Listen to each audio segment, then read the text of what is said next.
இயேசுவின் நாமத்தில் உங்களை வாழ்த்தி அன்போடு இந்த காலை உடன்படிக்கை தியானத்திற்கு வரவேற்கிறேன்.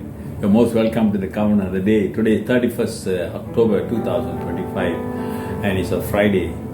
நான் நேற்று சொன்ன மாதிரி இன்னைக்கு ரெஃபர்மேஷன் டே, சீர்திருத்த நாள். திருச்சபை வரலாற்றில் ரொம்ப முக்கியமான நாள்.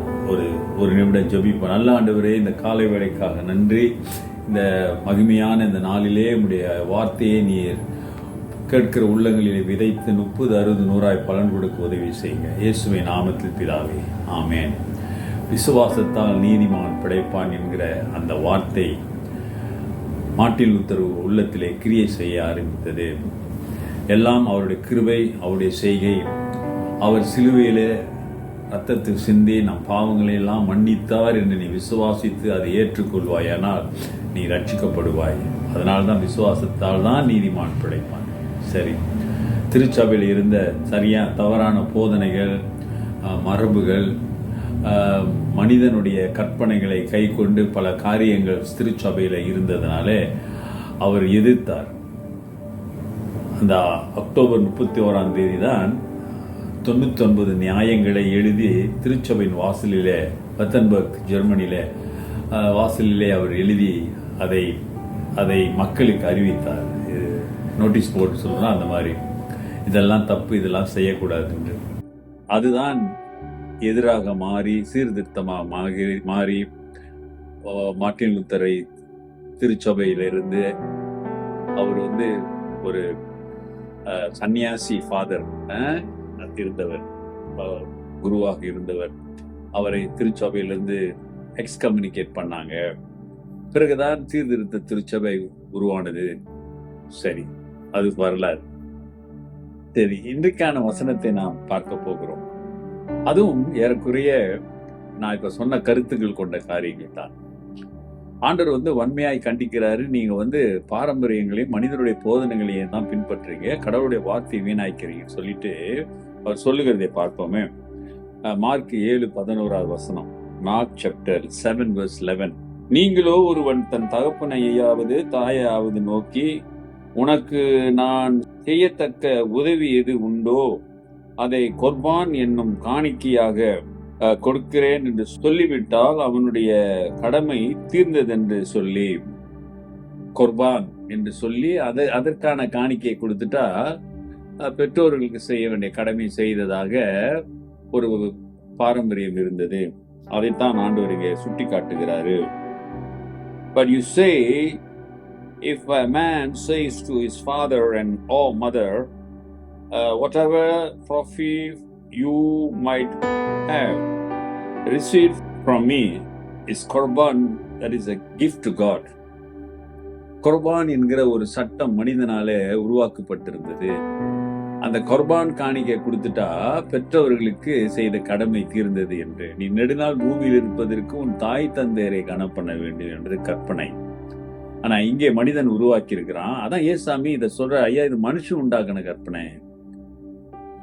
கொர்பான் என்கிற ஒரு காரியத்தை நீ செய்வாயானால் அது உன் பெற்றோருக்கு செய்யற இது மனுஷன் உருவாக்குனது, கடவுள் உருவாக்கல.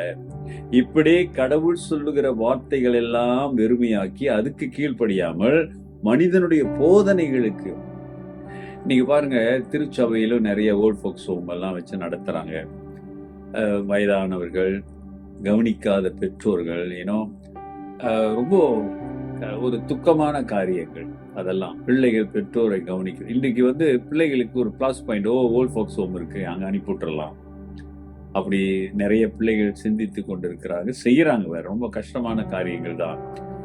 ஆனால் இங்க ஆண்டவர் அதை வன்மையாய் கண்டிக்கிறாரு. தப்பு. அருமையான கர்த்தருடைய பிள்ளைகளை, நீங்கள் அந்த சூழ்நிலையில தள்ளப்படக்கூடாது. அந்த சூழ்நிலைக்கு போயிடாதீங்க. பெற்றோர்களை ஓல்ட் ஃபோக்ஸ் அனுப்புறது, அவர்களை கவனிக்காமல் போகிறது, அவர்களுக்கு செய்ய வேண்டியதை செய்யாமல் போய்விடாதீங்க.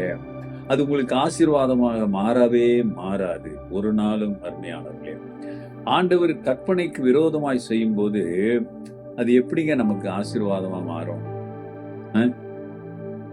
உயிரோடு இருக்கும்போது கவனிக்கவில்லை, பார்க்கவில்லை, செய்ய வேண்டிய கடமைகளை செய்யவில்லை, இறந்த பிறகு நீ அழுதுன்ன புரண்டன்ன பாசமான வார்த்தைகளை சொல்லி என்ன இருக்குங்க? அதெல்லாம் ஆளை ஏமாத்துறதானே.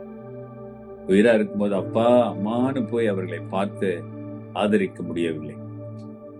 அவங்க உன்னோடு வைத்துக் கொள்ள முடியவில்லை. எனக்கு அது ஒரு ஆச்சரியம். உன்னை குழந்தையிலிருந்து வச்சுக்கிட்டு பார்த்து வளர்த்து ஆக்குனாங்களே, அவங்கள உன் கூட வச்சுக்க முடியலன்னா என்ன தன்மையுள்ள மனிதன் நீ? யோசிச்சு பாருங்களேன். How kind of a man you are. Dear brother and sister, if you say I'm saved by the grace of God, I'm following Christ, I'm a Christian, that means, dear brother and sister, you have to take care of your parents.